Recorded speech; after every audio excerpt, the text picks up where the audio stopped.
And we turn our attention to the Texas Longhorns, where at FanDuel Sportsbook, you can get over-under win total of 10.5. The Longhorns, of course, coming off their first conference title since 2009, winning the Big 12 on the way out the door, their first ever college football playoff appearance.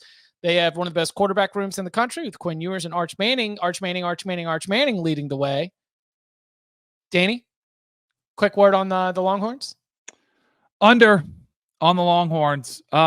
This program, are they at a place where we trust them to live up to expectations? I know last year was great, and I know they have a lot of returning talent, but like I guess I feel like Texas comes in overhyped, Oklahoma comes in underhyped, and we mentioned it before. Oklahoma did beat Texas last year.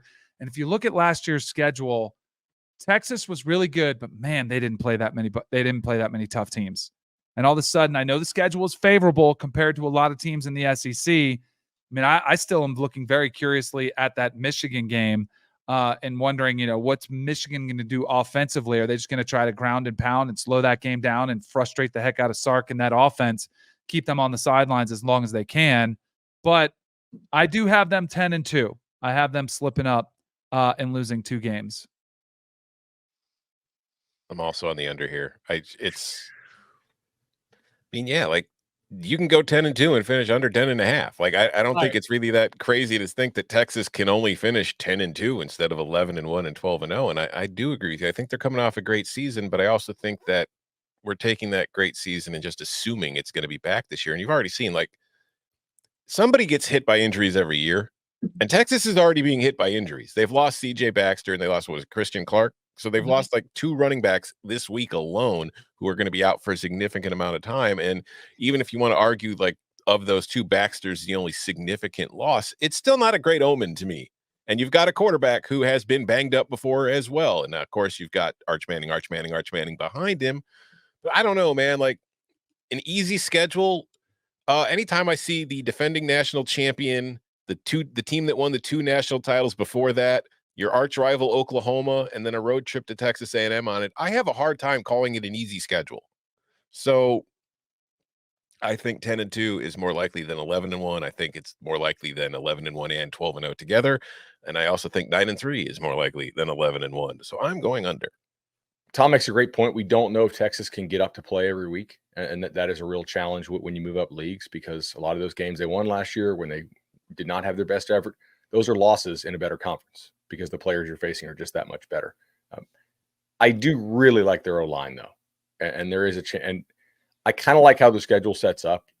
To me, Michigan has sort of a defined floor because how many teams can truly block them. Well, Texas is one. I think actually probably can block them at least somewhat. And then you're sort of daring Michigan, like, Michigan, can you score 20? Can you score 21? Can you score 24? And then it's, UTSA, UL Monroe, Mississippi State, Oklahoma, I think will be a challenge. I mean, Oklahoma got them last year, and then Georgia right after that. No bye there. But you get the road trip to Vandy, which is a huge advantage. We've talked about that. Like, playing at Vandy you don't get it all that often, so you got to take advantage of it. Arkansas, Kentucky, Texas A&M. I'm slightly under here because I think the opportunity to slip up twice is rather substantial. But, I mean, if you want the over, it's like, dude, if they lose Ewers, so what? They still have Arch Manning. That's probably like the best backup quarterback in the country, I think. And I'm a little concerned about red zone scoring. It was an issue last year. Well, but they got a bunch of tiny dudes this year at receiver. And last year they actually had some guys with some size. And so I'm a little concerned about that. We'll have to see how that plays out. So give me the under. Not something I'm rushing to bet. Yeah, I agree. It could be 8-4. Yeah. Could be 12-0. Could be. Like 0 certified losses, but also the potential that things go poorly against Tom. You mentioned the 4 that I've got flagged right now. That game in College Station is going to be an absolute hornet's nest. Like, I get the heebie-jeebies just thinking about all of the, like, negatively charged energy in the atmosphere that's just going to happen when Texas walks into Kyle Field and it's the last week of the regular season. And in addition to whatever stakes there might be, there is everything that is packed into a rivalry that has not been a part of their lives for a long, long time on the football field. But you know where it didn't die? everywhere else in Texas.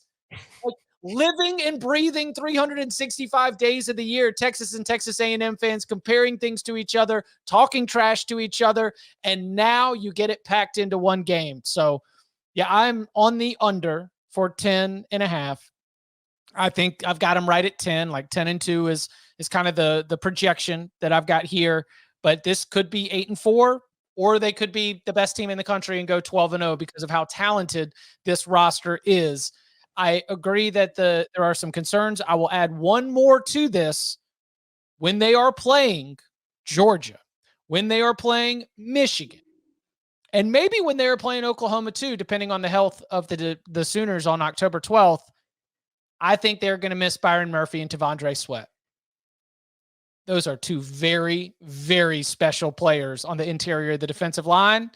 And I know they were program guys. Like it is their skill. It is their size. It is what they meant to Texas's breakthrough season last year. So if you wanted a little X factor to have you swing one way or the other, I think their absence, as much as the wide receivers or as much as some of the running backs, I think their absence could end up being significant here.